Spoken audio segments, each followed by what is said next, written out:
नमस्कार, मैं हूं आपके साथ में वफा अब्बास और आप देख रहे हैं नेक्स्ट 9 न्यूज। असम सरकार ने आधार कार्ड को राष्ट्रीय नागरिक रजिस्टर यानी एनआरसी से जोड़ने की कोशिश में बड़ा फैसला लिया है। यानी अब असम में आधार हासिल करने के लिए सरकार के कठोर नियमों का पालन करना होगा। सीएम हेमंत बिस्व शर्मा ने ऐलान किया है कि अब आधार कार्ड बनाने के लिए एनआरसी में आवेदन करना जरूरी होगा और जिसने एनआरसी के लिए आवेदन नहीं किया होगा उसे अब आधार कार्ड नहीं मिलेगा। इसके साथ ही आवेदन न करने वालों का आधार कार्ड कैंसिल भी कर दिया जाएगा। असम सरकार के इस फैसले के बाद दिसपुर से लेकर दिल्ली तक सियासत गर्मा गई है। मुख्य विपक्षी पार्टी कांग्रेस ने बीजेपी सरकार के इस फैसले पर निशाना साधा है, तो वहीं जेपीसी अध्यक्ष जगदम्बिका पाल ने असम कैबिनेट के नो एनआरसी नो आधार नियम का समर्थन किया है। चलिए आइए पहले ये जान लेते हैं कि हेमंत सरकार ने ये फैसला आखिर क्यों लिया है और अब असम में आधार कार्ड बनाने के लिए आवेदकों को क्या करना होगा।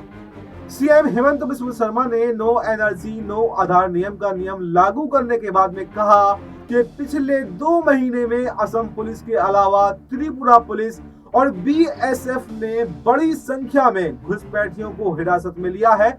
इसी वजह से हमने घुसपैठियों पर नकेल कसने के लिए आधार नियम में बदलाव करने का फैसला लिया है और आधार कार्ड सिस्टम को भी सख्त करने का फैसला लिया है। सीएम हेमंत बिस्व शर्मा ने कहा कि अब राज्य सरकार का सामान्य प्रशासन विभाग आधार कार्ड की जिम्मेदारी संभालेगा। मतलब असम का ये विभाग आवेदनकर्ताओं की सत्यापन प्रक्रिया का मुख्य जिम्मेदार होगा।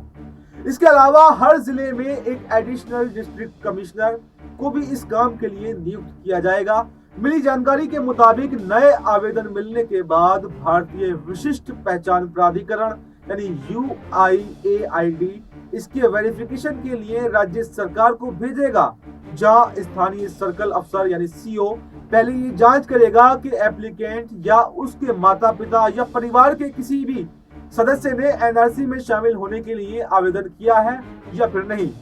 इसके बाद आगे की प्रक्रिया के लिए CO आगे सूचना देंगे और अगर आवेदक की तरफ से एनआरसी के लिए आवेदन नहीं किया गया होगा तो आधार के अनुरोध को फौरन खारिज कर दिया जाएगा और इसकी रिपोर्ट केंद्र सरकार को सौंप दी जाएगी। वहीं अगर आवेदक या उसके माता पिता और परिवार के लोगों ने एनआरसी के लिए आवेदन किया होगा तो CO सत्यापन की प्रक्रिया को आगे बढ़ाएंगे।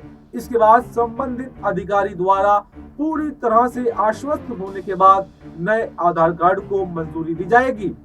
हालांकि सीएम ने यह बताया है कि कुछ खास लोगों के लिए ये नियम लागू होगा जिसमें राज्य में सेवा दे रहे केंद्रीय कर्मचारी भी शामिल हैं। विपक्षी पार्टियों ने निशाना साधा है। लोकसभा में मुख्य विपक्षी पार्टी कांग्रेस और सीएम ममता बनर्जी की पार्टी तृणमूल कांग्रेस ने असम सरकार के इस फैसले की आलोचना की है। दोनों पार्टियों ने हेमंत बिस्व शर्मा पर निशाना साधते हुए बीजेपी सरकार पर हमला बोला है और इसको रिपब्लिक करार दिया है कि लोकसभा में कांग्रेस के उपनेता गौरव गोगोई ने सोशल मीडिया प्लेटफॉर्म एक्स पर एक पोस्ट में कहा कि असम में फर्जी लाभार्थियों की समस्या बहुत बड़ी है। सरकारी आंकड़े ही बताते हैं कि पीएम किसान के कार्यान्वयन में कैसे करोड़ों सार्वजनिक धन बर्बाद किया गया। गोगोई ने बीजेपी सरकार पर यह आरोप लगाया है कि राज्य में लोग जीएसटी, उपकर और कई अन्य शुल्कों का भुगतान कर रहे हैं, लेकिन पूरा पैसा भाजपा पार्टी के सदस्यों की जेब में जा रहा है। उन्होंने आगे पोस्ट में लिखा कि भारत में गैर नागरिकों को भी आधार कार्ड मिलता है अगर वे आवेदन करने से पहले 12 महीनों में 182 दिन रुके हों, तो अंत में जब सरकार किसी व्यक्ति को अवैध प्रवासी घोषित नहीं करती है तो वो आधार कार्ड से इनकार कैसे कर सकते हैं। असम सरकार के तहत एक बनाना रिपब्लिक है। वहीं संयुक्त संसदीय समिति यानी जेपीसी के अध्यक्ष व भाजपा के सीनियर नेता जगदम्बिका पाल ने मुख्यमंत्री हेमंत बिस्व शर्मा के इस फैसले की सराहना की है। उन्होंने असम सरकार के नो एनआरसी नो आधार नियम का समर्थन किया है।